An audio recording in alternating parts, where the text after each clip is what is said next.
इमरान खान चयो आहे त मोदी 5 अगस्त 2019 ते गैर कानूनी कदम खणी वॾी ग़लती कई।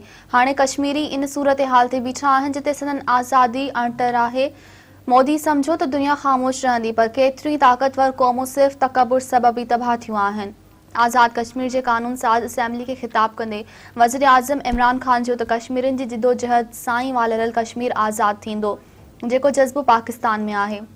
शायद ही दुनिया में कंहिं वटि हुजे। असां हर ॾुखिये वक़्त में कश्मीरी भाइरनि सां गॾु बीठल आहियूं।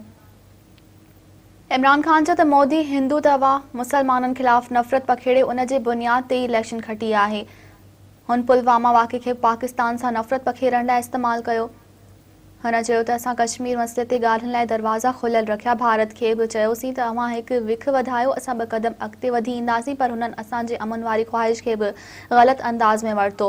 इमरान खान चयो त नरेंद्र मोदी खे लॻो दुनिया खे भारत जी ज़रूरत आहे, छाकाणि त हिंदुस्तान दुनिया जी सभ खां वॾी मार्केट आहे। इन करे हुन जे गैर कानूनी क़दमनि ते बि ॿिया ख़ामोश रहंदा ऐं चाहींदा त भारत सां लाॻापा ख़राब न थियनि। वज़ीर आज़म चयो त नरेंद्र मोदी जी इहा तवक़ो बि ख़त्म थी वई। मूं कश्मीर मसइले ते सफ़ीर बणिजी दुनिया जे वॾनि लीडर खे मसइले बाबति सम्झायो। असांजी इहा कोशिश काफ़ी हद ताईं कामयाब वई आहे।